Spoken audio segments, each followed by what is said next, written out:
박혜순 할머니는 올해로 69살에 접어들었다. 구부정해진 허리와 주름진 손등을 볼 때면 세월이 꽤 흘렀음을 새삼스럽게 실감한다. 그런데도 마음 깊은 곳에는 고등학생 시절 품었던 수채화에 대한 꿈이 옅은 불씨처럼 남아있다. 그 시절 혜수는 스케치북과 물감, 붓을 끼고 살았다. 학교 미술실에서 풍경을 그리거나 교정 가장자리에서 친구들을 스케치하는 순간마다 가슴 한켠이 두근거렸다.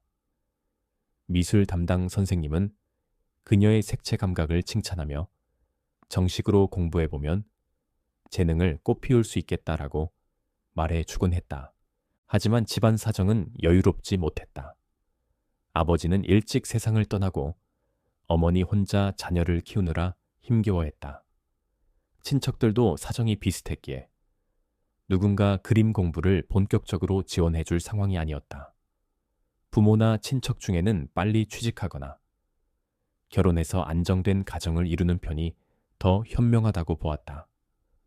결국 혜수는 마음속에 수채화에 대한 열정을 갖고 있었으나 현실적 부담에 등을 떠밀리듯 그 희망을 접어두게 되었다. 그렇다고 완전히 그림을 포기한 건 아니었다.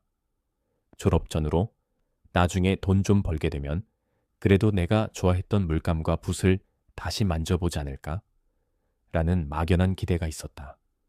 그러나 집안 어른들이 현실적으로 그럴 여건이 안 된다고 할 때마다 혜순도 스스로 납득했다. 어차피 당장 먹고 사는 문제가 더 급했으니 예술은 사치라고 여길 수밖에 없었다. 혜순은 20살 무렵 주변의 추선으로 5살 연상의 남자와 맞선을 보았고 몇 번 만난 뒤 결혼이 결정되었다. 그 남자가 곧 남편 김종우 할아버지인데 한창 산업이 발전하던 때에 근면하고 성실하다는 평판을 받았다. 능력이나 외모가 빼어나지는 않았지만 충분히 믿고 의지할 만한 남자라고 혜수는 생각했다. 결혼이 빠르게 진행되자 혜수는 이제 그림이 아니라 가정에 충실해야 하는 게 아닐까라는 생각을 하게 되었다. 막상 결혼해보니 형편은 더 어려웠다. 신혼집은 외곽 지역의 단칸방이라 화구를 펼칠 공간조차 없다. 남편은 공장에 취직했지만 월급이 넉넉하지 않았다. 게다가 결혼 후 얼마 지나지 않아 처사들이 태어났고 그로부터 연이어 딸, 또 아들이 태어나면서 한 집에 아이가 3명이 되었다. 모두 어린 시절부터 잔병치레를 하거나 활달한 성격 탓에 사고도 잦았다. 혜수는 애초에 결혼해도 취미로야 그림을 그릴 수 있지 않을까? 라고 막연히 생각했지만 현실이 만만치 않았다. 하루 종일 울어대는 아기에게 젖 먹이고 기저귀 갈다 보면 온종일이 순식간에 지나갔다. 남편은 공장에서 땀 흘리며 매달 월급 봉투를 가져왔지만 아이 셋을 먹이고 입히고 가르치는 데에 부족함이 컸다. 그 시절에는 아이들을 맡길 친정이나 보육시설이 마땅치 않았으니 혜수는 식당 일을 간간히 하면서도 대부분 시간을 아이들 곁에서 보내야 했다. 그 시절 혜순이 그림을 다시 시작하는 건 상상조차 하기 어려웠다. 종종 문방구에 놓인 물감 세트를 힐끗 보다가 곧 이건 우리 아이들한테 필요한 물건이 아니니 쓸 돈이 없다며 한숨 쉬는 일이 반복됐다. 아이가 조금 더 자라면 혹시 모른다고 희망했지만 둘째, 셋째가 차례차례 태어나니 생활은 더 팍팍해졌다. 일부 부잣집은 가정부를 두거나 보육시설에 애를 맡길 수 있었지만 혜순 부부에겐 전혀 해당되지 않았다. 설령 어린이집이나 유치원 같은 제도가 조금씩 늘어난다 해도 그 비용을 충당하기 어려웠으니 결국 혜순이 전담해야 했다. 남편 김종우도 혼자 월급 받아서는 새아이를 거느리기 빠듯하니 혜순은 가끔 동네 분식점이나 국밥집에서 허드레시를 했다. 오전 일찍 애들을 챙겨놓은 뒤 서둘러 출근해 점심시간에 접시와 그릇을 나르고 설거지를 했다. 바쁜 점심 장사를 마치고 퇴근하면 금세 애들이 배고프다며 달려들었다. 자기만의 시간을 가지려는 것은 사치였다. 큰아들, 둘째 딸이 잠에 들어도 막내가 자꾸 밤에 보채면 혜순이 새벽까지 달래야 했다. 이러니 하루가 언제 시작되고 끝나는지 모를 정도로 분주했다. 이 시기 혜순에게는 그림은커녕 자기 자신을 위한 휴식조차 없었다. 머릿속에 고등학생 때 수채화를 좋아했지 라는 기억이 문득 스쳐도 지금 내 형편에 무슨 붓이야 하며 되뇌곤 했다. 남편도 늘 피곤해 보였고 서로를 격려하기보다 어떻게든 돈을 더 마련할 궁리를 했다. 그렇게 30대, 40대를 보내면서 자녀가 초등학교, 중학교, 고등학교를 거치는 동안 혜수는 집과 식당, 그리고 아이들 학교 담임과 수시로 연락하며 지냈다. 남편 종우는 공장에서 조금 승진했어도 월급이 크게 오르지 않았고 물가는 점점 올라갈 뿐이었다. 그래도 자녀들이 건강하게 자라준 것은 다행이었다. 한 시절에는 아이들의 양육비를 감당하기 버거웠어도 결국 그들을 키워냈다. 혜수는 자주 피곤했고 허리와 무릎이 조금씩 안 좋아졌으나 자식이 잘 되는 게 최고의 행복이라는 생각으로 버텼다. 이는 남편도 마찬가지여서 둘 다 허리가 휘도록 노동에 매달렸다. 시간이 흐르고 자녀들은 하나둘씩 사회로 나갔다. 큰아들은 회사에 취직했고 둘째 딸은 결혼해 손주를 낳았다. 막내 아들은 대학 진학이 안 되어 아르바이트를 전전하며 간신히 직장을 찾았다. 혜수는 자녀들이 모두 성인이 되면 드디어 자신도 조금쯤 쉴 수 있지 않을까 기대했다. 그러나 둘째 딸이 아이를 낳자 혜순이 또 손주 돌봄을 맡아달라는 부탁을 받았다. 딸 부부가 경제적으로 여유롭지 않으니 보육시설을 보낼 형편이 안 된다며 도움을 청했다. 혜수는 결국 손주까지 책임지게 됐다. 아이를 업고 재롱을 받으며 사랑스럽다고 생각했으나 몸은 점점 늙어가는 처지여서 육아가 쉽지 않았다. 남편도 은퇴 후 수입이 줄어드니 집안 살림이 편하지 않았다. 가끔 지인이 이제 자식들 다 컸으니 10대 시절의 꿈이라도 다시 꺼내 보라고 권했지만 혜수는 말만 들으면 허탈하게 웃었다. 식당 일, 손주 돌봄, 가사 노동만으로도 하루가 빡빡한데 무슨 그림이겠느냐는 반응이었다. 그렇게 혜수는 60대가 될 때까지 별다른 변화 없이 살아왔다. 아이들마저 가족을 꾸려 독립하면 약간 호젓해지려나 했지만 손주를 맡아봐야 하니 거의 전업주부로서 살았다. 남편 종우도 파트타임이나 경비 일을 구했지만 노후 대비가 충분치 않아 둘 다 허덕이는 상태였다. 한편으론 허탈감이 컸다. 인생이 이대로 끝나는 걸까 싶었지만 현실이니 별 도리가 없다고 체념했다. 그러다 어느 날 동네 주민센터에서 나눠준 공고문을 보았다. 노인을 위한 무료 수채화 교실이라는 문구가 눈에 띄었다. 예전 같으면 무심히 지나쳤을지 모르지만 갑작스럽게 마음속이 뜨거워졌다. 고등학생 때 포기했던 바로 그 수채화라는 단어가 가슴을 콕 찔렀다. 이제 손주도 어느 정도 자라고 자녀들도 완전히 부모에게 기대지 않을 시점이 왔으니 조금은 자기 삶을 챙겨도 되겠다는 생각이 들었다. 남편에게 조심스레 말해봤더니 남편은 흔쾌히 여태 가족을 위해 희생했으니 하고 싶은 거 해보라고 동의했다. 무료 수업이라 수강료 부담은 없었지만 미술 재료는 개인이 준비해야 하는 경우가 많았다. 처음에는 주민센터에서 빌려 쓰기도 했지만 본격적으로 그리려면 자체 화구가 필요했다.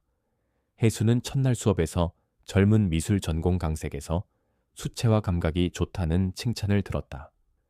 이미 수십 년이 지났음에도 젊은 시절 연습했던 붓터치의 흔적이 남아 있었는지 간단한 꽃이나 풍경을 색칠해 보일 때 차분하고 섬세한 느낌이 표현되었다.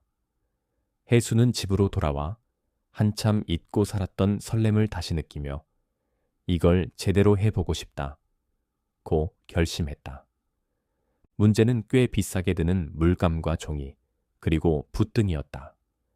간단히 체험 삼아 배울 정도라면 주민센터나 무료 강좌에서 제공하는 공용 재료를 임시로 쓸 수도 있었다. 그러나 혜순이 한 단계 높은 수준의 그림을 그리고 싶다면 결국 자신만의 제대로 된 화구가 꼭 필요했다. 노인이 되어서 초급 재료만 만지작거리다 그치는 건 한계를 느끼게 마련이니 어느 정도 품질이 되는 물감과 붓을 갖추고 싶었다. 하지만 마땅한 비용 마련이 쉽지 않았다.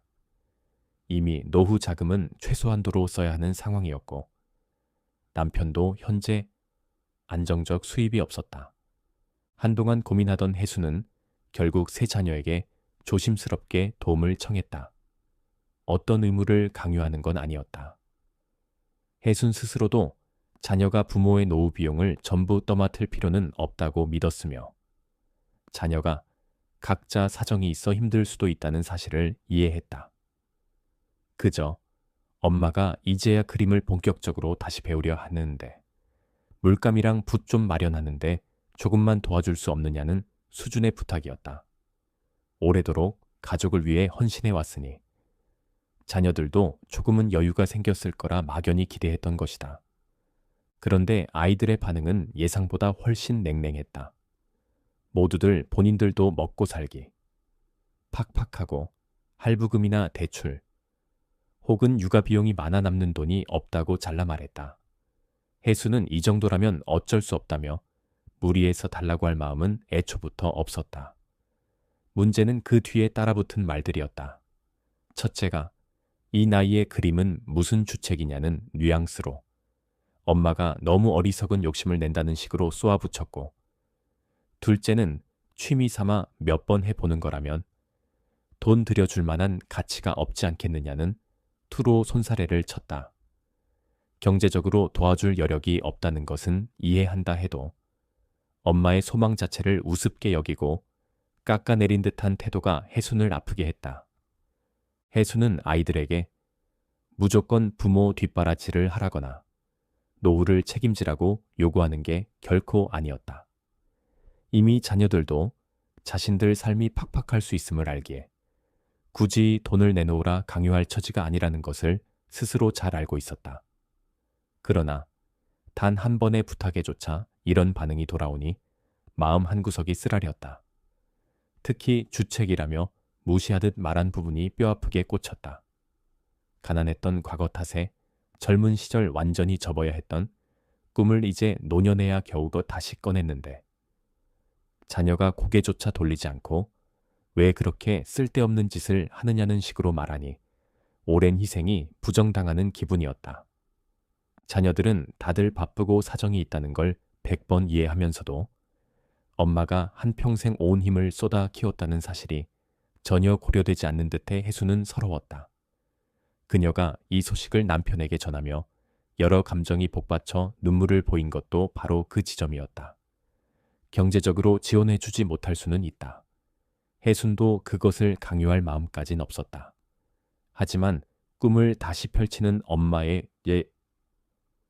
의지를 깎아내리는 듯한 말, 그 나이에 그림을 왜 하느냐거나 취미에 돈 쓰긴 아깝다는 태도가 그녀에게는 깊은 상흔이 됐다. 남편 김종우도 기가 막혔지만 정작 본인도 수입이 일정치 않아 해서 순을 즉시 도울 수 없기에 답답한 마음을 숨기지 못했다. 두 사람은 늦은 밤 자녀들 각자 입장을 생각해보려 애썼다. 어쩌면 다들 가계 부담이 심해서 그런 걸지 모른다고 스스로 합리화했다. 그래도 결국 자녀들이 엄마의 꿈을 우습게 여기는 기색을 보이면서까지 지원을 거부하는 건 너무 심하지 않은가라는 쓸쓸함이 가슴에 남았다. 혜수는 젊을 때도 내 그림 소망을 누군가 지지해 준 적이 없었는데 이 나이에 다시금 외면당하는구나 생각하자 그동안의 노고가 헛헛하게 느껴져 한참을 울었다. 남편이 옆에서 달래보아도 마음에 생긴 서러움의 골이 쉽게 아물지 않았다. 그날 밤 혜수는 잠들지 못하고 새벽까지 한숨을 내쉬었다. 자녀들에게서 돌아온 답이 너무 차가워 이제 그림을 계속 배우는 것도 무리일 듯 싶었다. 가족들을 위해 희생한 대가는 결국 이제 와서 돈 쓸 일 없다며 밀쳐내는 반응뿐이었나. 서러운 생각에 한참을 흐느꼈다. 남편도 애달파하면서도 무력감만 내비쳐 혜수는 이런 식으로 수채화를 다시 놓아야 하나 싶어 스스로를 탓했다. 이젠 나도 늙었으니 그냥 체념해야 하는 걸까라고 지쳐가던 그 밤을 혜수는 좀처럼 잊기 어렵다. 그러다 남편이 어느 날부터인가 새벽 일찍 나가 밤늦게 들어오는 생활을 시작했다. 무슨 일이냐고 물어도 조금 바깥 볼 일이 있다는 말만 반복했다. 혜수는 의아했지만 더 캐묻지 못했다. 한 달 가까이 지나 남편은 피곤해 절어 돌아오더니 커다란 종이봉투 하나를 내밀었다. 그 안에는 예상외로 큰 액수의 돈이 들어 있었다. 남편은 한 달 동안 새벽마다 골목과 아파트 주변을 돌며 폐지를 모아 고물상에 팔아 번 돈이라 말했다. 혜수는 눈물을 줄줄 흘렸다. 남편이 몸 상할까 걱정되면서도 이 마음이 너무 고마워서 울지 않을 수 없었다. 남편은 내가 더 능력이 없어 미안하다. 그래도 당신이 하고 싶다던 그림 도구, 살 만큼은 되겠지라며 쑥스러운 표정을 지었다. 결국 노후 자금에서 조금 더 보태 제대로 된 수채화 세트를 마련했다. 이 순간 혜수는 고등학생 때 스케치북을 사던 떨림이 되살아나는 기분이었다. 그날 밤 혜수는 물감통 하나하나를 만지며 평생 처음으로 자신을 위해 뭔가를 준비한다는 감격에 젖었다. 예전에는 아이들을 위해 전부 투자해왔는데 이젠 남편의 협조로 본인의 꿈을 살릴 수 있게 된 것이다. 자녀들이 동의하거나 돕진 않았지만 남편의 헌신과 자신의 의지로라도 이 꿈을 다시 펼칠 수 있다면 충분히 도전해 볼 만하다고 생각했다. 그 후로 혜수는 마치 꽃이 한꺼번에 피어나는 듯한 속도로 그림 실력을 키웠다. 문화센터 무료 수업이 없는 날에도 집에서 그림을 그렸고 날씨가 좋으면 마당이나 인근 공원에 자리를 잡아 풍경을 스케치했다. 스스로도 놀랄 만큼 붓질에 익숙해졌으며 수채화 특유의 번짐을 자유롭게 다루게 되었다. 강사는 혜순을 보며 이 나이에 이런 감각을 유지하시는 건 대단하다고 칭찬했다. 이런 열정은 곧 작품 완성도로 나타났다. 꽃이나 나무 같은 소박한 소재부터 시작해 인물이나 정물화를 시도하기도 했다. 가까운 이웃이 어느 날 혜순 집에 들렀다가 그림 하나를 우연히 보고 이거 돈 주고 살만한데? 라고 했다. 혜순은 취미로 그린 건데 제가 어떻게 돈을 받느냐며 손사래를 쳤지만 이웃은 진심으로 관심을 보이며 가격을 제시했다. 당황스러웠지만 우선 조금의 돈을 받고 그림 한 점을 넘겼다. 이웃이 집이나 가게에 걸어두었더니 정감 있고 차분한 색감이라는 평가를 받았고 그걸 계기로 다른 사람들의 문의가 잇따랐다. 조금 지나 문화센터 강사의 추천으로 지역 작은 갤러리에 작품을 걸 기회가 생겼다. 혜수는 부끄럽고 떨리는 마음으로 몇 점을 선보였는데 의외로 여러 사람이 이 그림을 사고 싶다며 연락해왔다. 어떤 작품은 100만 원 가까운 금액으로 팔렸다. 혜수는 이게 현실인가 싶어 며칠 동안 잠을 설쳤다고 한다. 가족을 위해 평생 전업주부. 식당 아르바이트로 살았던 본인이 이제 뒤늦게 그림을 팔아 수익을 내다니 믿기 어려웠다. 남편 종우는 당신이 이렇게 잘할 줄 알았다면 그 시절에도 어떻게든 그림을 놓지 않게 해줄 걸 그랬다고 했다. 혜순이 그림을 통해 어느 정도 안정된 생활비를 마련하게 되었을 무렵 부부는 한층 여유로운 기분을 느끼기 시작했다. 그동안 빠듯한 형편에 익숙했기에 그림 판매 수익으로 추가 생계를 꾸릴 수 있다는 사실이 둘 모두에게 작은 기적처럼 보였다. 남편 종우 역시 아내가 노년에 발견한 재능으로 이런 변화를 만들 줄은 상상도 못했으므로 속으로 기뻐하며 눈앞의 일상을 소중히 여기게 됐다. 그러나 이 행복감이 차에 한껏 누려지기도 전에 세 자녀가 일제히 부모 집에 찾아드는 일이 벌어졌다. 원래 이 자녀들은 성인이 된 이후로도 서로 왕래가 잦지 않았고 부모님께도 가끔 형식적으로 연락하는 정도에 그쳤다. 그런데 이번엔 세 명이 동시에 모여서 마치 급한 작전을 짜듯 긴장된 분위기를 풍기며 거실에 앉아 있었다. 혜순과 종우는 웬일인가 싶어 눈치를 살폈다. 자녀들은 어색하게 말을 꺼내지 못하다가 결국 주식 투자 실패로 큰 빚을 떠안았다는 사실을 털어놓았다. 그 중 한 명은 빚과 이자를 감당하지 못해 이미 신용도에 문제가 생길 지경이라고 했다. 다른 자녀들도 형편은 비슷했다. 투자로 한몫 잡아보려고 했으나 시장 상황이 급변하며 크게 손실을 본 모양이었다. 자녀들은 어려움을 토로하다가 결국 부모에게 돈을 빌려달라고 부탁했다. 이 상황에서 다른 대안이 전혀 없다고 했다. 그리고 최근 엄마가 그림을 그려 제법 돈을 번다고 들었는데 그래서 조금이라도 가능하지 않겠느냐는 취지였다. 평소 별다른 소통이 없었던 세 남매가 일제히 모인 이유가 바로 그것이었다. 그들의 표정은 죄책감과 절박함이 뒤엉켜 있었다. 한편 혜수는 속이 복잡해지고 남편 종우의 표정이 급격히 굳어지는 것을 느꼈다. 종우는 순간적으로 대노했다. 그가 평소 크고 요란한 성격이 아님에도 목소리를 누르려 애쓰면서도 눈빛이 무섭게 일렁였다. 자녀들이 과거 엄마를 무시하던 모습이 떠올랐기 때문이었다. 그들은 얼마 전까지만 해도 노년의 그림이 웬 말이냐, 돈도 없는데 헛수고 아니냐라는 식으로 밀쳐냈다. 그런데 이제 와서 갑자기 그 그림으로 번 돈 좀 빌려달라고 하니 종우 입장에서는 몹시 괘씸하고 배신감이 들었다. 종우는 자녀들에게 아무리 혈연이라 해도 이런 태도 전환이 너무나 어이가 없다고 지적했다. 게다가 자녀들은 부모가 힘겹게 살아온 세월 동안 관심을 주지도 않더니 돈이 생기니 바로 손을 벌린다는 사실에 대한 울분을 표현했다. 세 남매는 고개를 숙이고 예전 자신들의 발언이 경솔했다고 사과했다. 한 자녀는 그 시절 엄마가 그림을 배워봐야 뭘 하겠냐고 무시했던 게 후회된다고 했다. 이 나이에 그림이 뭐가 되겠냐고 스스로 단정해놓고 정작 그림이 실제 소득이 되고 가족에게 도움이 되는 걸 보니 자신들의 무심함이 부끄럽다는 취지였다. 다른 자녀도 엄마를 진심으로 존중하지 않았던 점을 언급하며 이제서야 반성한다는 어조를 보였다. 그렇지만 그들의 말을 들으며 혜순과 종우는 각각 다른 감정을 느꼈다. 종우는 분노가 사그라지지 않았고 혜순은 가슴 한켠에서 배신감이 일었다. 그동안 한 번도 내가 원하는 걸 돕지 않았으면서 이제는 아예 돈을 빌려달라니 하는 생각이 커졌다. 혜수는 동시에 그래도 내 자식들이 어렵다는데 그냥 내칠 수 있을까라는 고민도 품었다. 종우에게 조용히 시선을 보내며 침착하자고.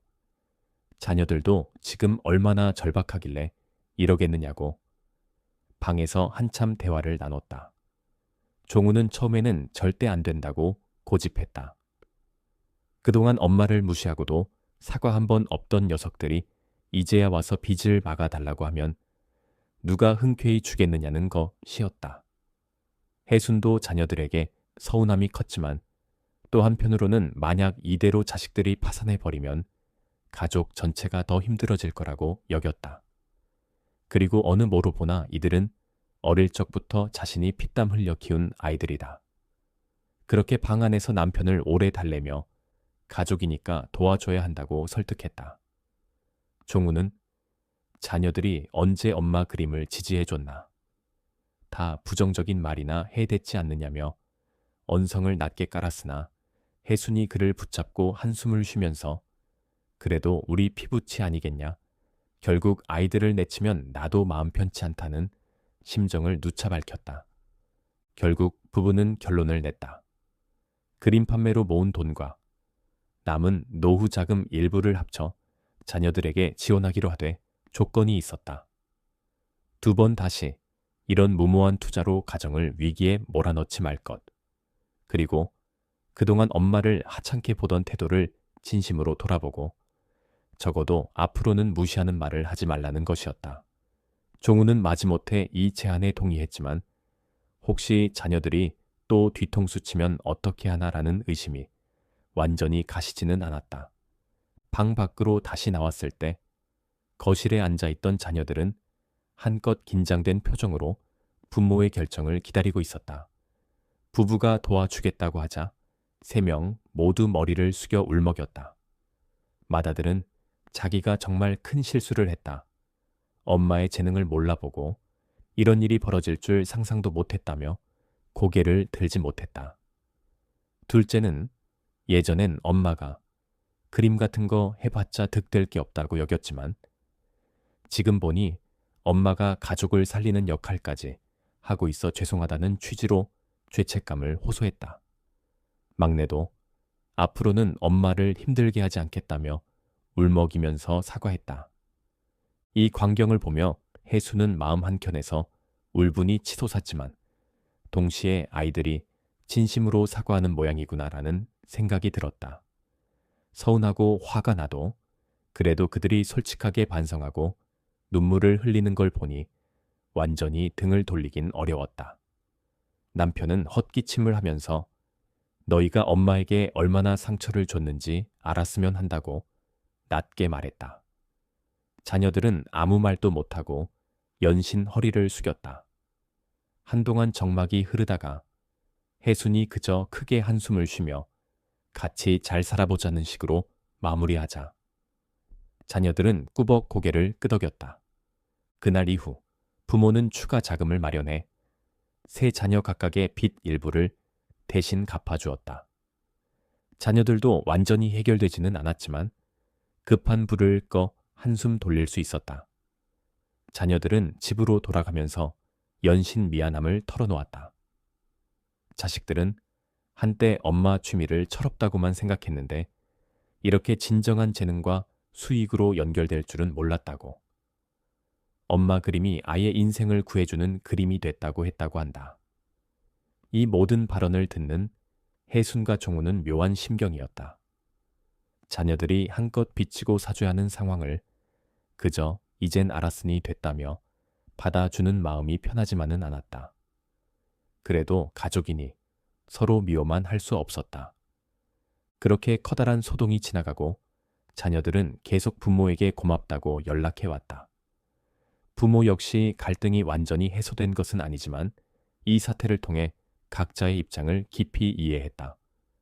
아이들은 엄마가 평생 희생하며 살았는데 마지막 기회처럼 찾아온 그림 재능을 무시했던 행태를 후회한다. 혜수는 서운함이 남지만 자녀가 울면서 사과하는 걸 보니 마음이 누그러졌다. 종우는 완강한 태도를 어느 정도 접고 이제 아이들도 철들었을 거다. 엄마에 대한 존중을 배웠을 테니 다시는 예전처럼 어리석지 않겠지라고 생각했다. 자녀들이 완전히 과거 태도를 바꾸는데 시간이 걸리긴 하겠지만 적어도 이번 사건으로 진심 어린 반성을 하고 부모의 진가를 알아보게 된 것만은 확실해 보였다. 혜순 입장에서도 뒤늦게 꼽힌 그림 실력이 단지 자기만 즐거워하는 게 아니라 가족을 위기에서 건져내는 역할까지 했다는 사실에 놀라운 감정이 들었다.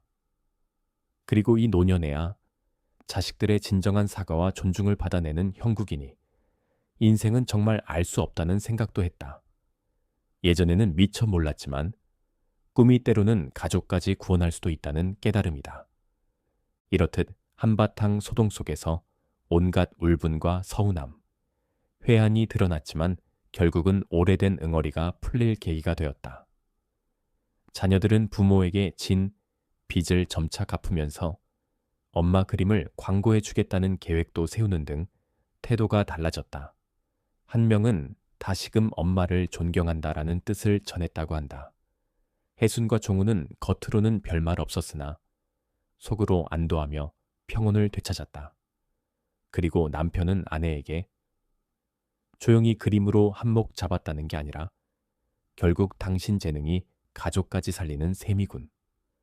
이라고 독백처럼 말했고 혜수는 고개를 끄덕였다. 둘 다 격렬한 감정 소용돌이를 겪었지만 가족이 화해로 이어지는 것을 지켜보면서 그림이 가져다준 값진 성과를 다시금 실감했다. 자녀들은 부모의 지원으로 겨우 빚을 정리하고 점차 삶을 재정비하기 시작했다. 그러면서 엄마의 수채화 활동을 진심으로 응원한다는 태도를 보였다. 한 자녀는 그동안 엄마 취미에 돈 들이지 못했던 걸 후회하고 나중에 여유 생기면 제대로 갚겠다고 했다. 다른 자녀는 엄마의 그림이 생각보다 가치가 크다는 걸 알았다. 본인도 한 점 구입해서 거실에 걸고 싶다고 했다. 혜수는 어색하지만 그래도 아이들이 변하는 모습을 긍정적으로 받아들였다. 아무리 늦어도 서로가 마음을 여는 순간이 오긴 오는 모양이다. 남편 종우는 처음에는 아이들 요청을 들어준 게 괜히 손해 같다고 느꼈지만 혜순의 태도를 보며 마음을 풀었다. 그래도 당신이 자녀에게 손을 내밀었으니 애들도 달라질 기회를 잡은 거 아니냐며 이제는 조용히 동의했다. 그렇게 가족은 갈등 뒤에 화해를 맞았다. 만약 혜순이 그림으로 수익을 내지 못했더라면 자녀가 이런 식으로 솔직히 사과하는 일도 없었을지도 모른다. 인생이 참 역설적이고 알 수 없는 법이다. 혜수는 뒤늦게 내 재능을 찾아줘서 고맙다며 남편에게 종종 속마음을 털어놓았다.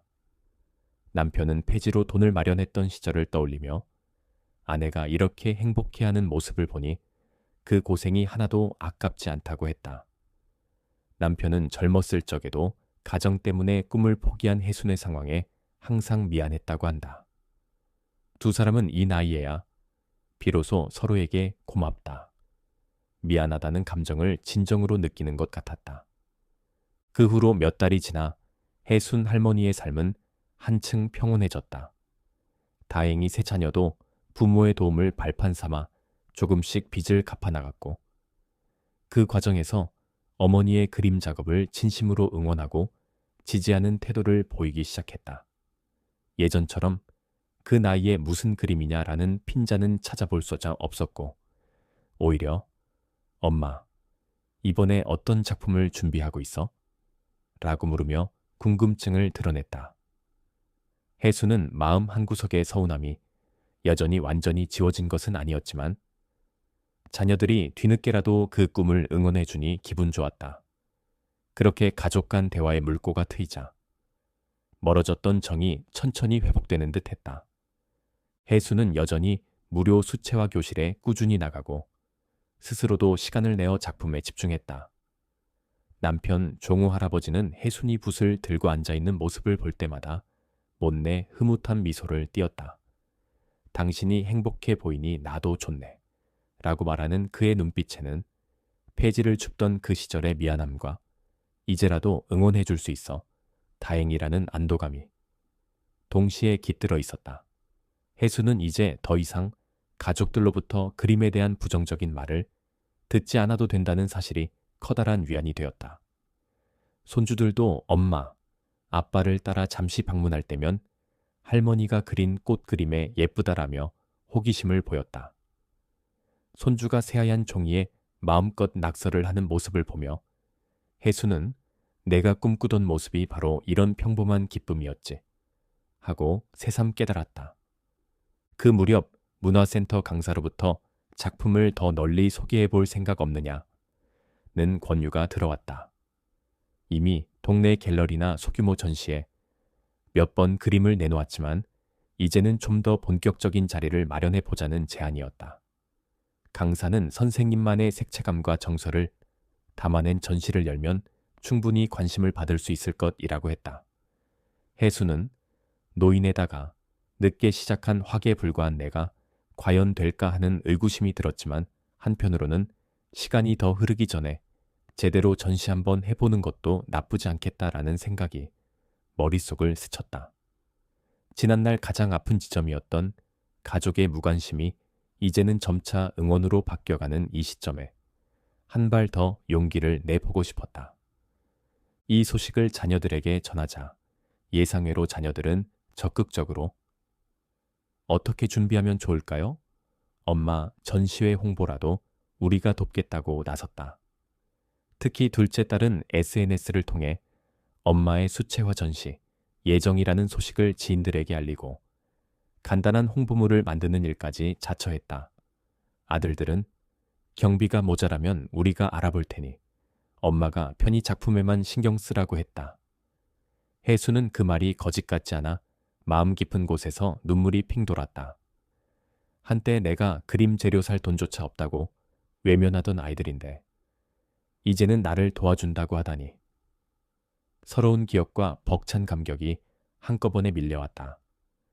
전시회 준비 과정은 순탄치만은 않았다. 갤러리 섭외부터 액자와 작품 배치까지 신경 써야 할 부분이 많았다. 그러나 혜수는 가족과 강사의 도움을 받으면서 하나하나 문제를 해결해 나갔다. 예전 식당 아르바이트를 할 땐 몇 푼을 벌기 위해 하루 종일 서빙해야 했지만 지금은 그림을 위해 이리저리 움직이는 일이 몹시 즐거웠다.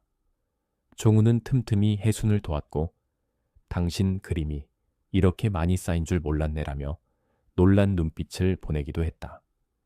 그럴 때마다 혜순은 자신의 지난 세월과 그림 한 장 한 장을 포기해 놓으며 꿈을 다시 찾은 지금이 얼마나 감사한지 새삼 깨닫곤 했다. 마침내 전시회 개막 당일이 되었다. 혜수는 설레는 마음으로 일찍 갤러리에 도착했다. 자녀들과 남편이 도와준 덕분에 그녀의 작품들은 깔끔하게 벽면을 장식하고 있었다. 꽃과 나무, 사람과 풍경. 그림마다 혜순의 인생이 담긴 듯한 색감이 엷게 번져 있었다. 오랜 세월 예술은 사치라고 스스로를 다그치던 그녀가 이제는 당당히 자신의 그림 앞에 서서 손님들을 맞이한다.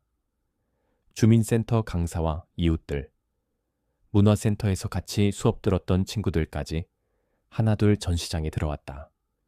혜수는 수줍으면서도 기쁜 마음으로 작품 설명을 해주었다. 자녀들은 생각보다 많은 사람들의 관심에 놀라워했고 손주들은 할머니, 그림 너무 예뻐 라며 여기저기를 뛰어다녔다. 언론에서 소규모 지역 신문 기자가 취재까지 와 노년의 다시 찾은 재능과 인생 이막의 이야기에 흥미를 보였다. 기자는 할머니의 그림에 담긴 따뜻한 색채가 어쩌면 할머니 삶에서 나오는 진정성 덕분이 아닐까요? 라고 말했다. 혜수는 부끄러워 별 말씀을요 라고 답했지만 속으로는 그러게 내 삶이 힘들어서 그런지 물감이 자연스레 차분한 빛을 낸 모양이야 하고 생각했다. 그러는 사이 뜻밖에도 몇몇 관람객이 큰 금액을 제시하며 그림을 사고 싶다고 했다.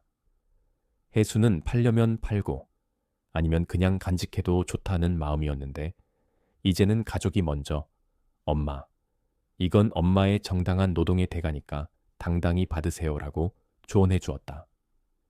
혜수는 그 말에 코끝이 시큰해졌다. 언젠가 이런 말을 듣게 될 줄은 몰랐는데 이제 아이들이 엄마를 새로운 눈으로 보는 게 느껴져서였다. 전시가 끝난 뒤 가족과 친지들은 작은 뒤풀이 자리를 마련했다. 식당 한쪽에서 서로 건배하며 한바탕 웃음꽃을 피웠다. 예전에는 식당에서 혜순이 헛헛한 표정으로 서빙만 하던 기억이 났지만 이제는 주인공이 된 기분이었다. 자녀들은 엄마, 진짜 대단해. 뒤늦게 시작한 건데도 이렇게 멋지게 해내고 돈도 벌고 라며 감탄했다. 혜수는 앞으론 더 많은 사람들에게 따뜻한 그림을 보여주고 싶다고 작은 포부를 밝혔다. 그날 밤 혜수는 집에 돌아와 남편과 나란히 앉아 전시에서 받은 축하 메시지들을 정리했다. 남편은 당신 이제 진짜 화가 다 됐네. 내가 조금만 더 일찍 알아줬으면 좋았을 텐데 라고 말했다. 혜수는 그의 손을 살며시 잡고 늦긴 했어도 지금이라도 알아준 게 고맙지. 당신 없었으면 이 자리까지 못 왔을 거야 라고 대답했다. 둘은 서로 눈빛을 나누고 지난 인생의 무거웠던 순간들을 떠올리며 묵묵히 미소 지었다. 비록 젊은 시절엔 가난과 육아, 그리고 주변의 현실적인 만류 때문에 꿈을 펼치지 못했어도 혜순의 재능은 결코 사라지지 않았다. 언젠가 다시 싹 트일 수 있는 씨앗처럼 마음 깊은 곳에서 그녀를 기다리고 있었던 것이다. 그리고 이제 그 씨앗이 예쁜 꽃으로 피어나 가족까지 따뜻하게 감싸고 있다. 해수는 행복한 미소를 머금고 오늘 전시회장을 찾아준 사람들 얼굴을 하나하나 떠올렸다. 내 그림이 작은 위로와 감동이 된다면 이 늦은 나이에 느끼는 보람이 얼마나 큰지 몰라. 그날 밤 해수는 오랜만에 가슴이 뜨겁고도 평온한 기분으로 잠에 들었다. 인생의 황홍이에 비로소 꿈을 피워낸 해순과 뒤늦게 서로를 인정하며 화합하는 가족들은 이제 비바람이 거세도 손을 놓지 않을 듯했다. 할머니의 그림북 끝에서 새어나오는 따스한 빛이 가족 모두를 새롭게 이어주고 있었다. 그리고 그 빛은 앞으로 찾아올 세월 속에서도 계속 번져나가 할머니와 가족의 추억을 더욱 화사하게 물들이리라.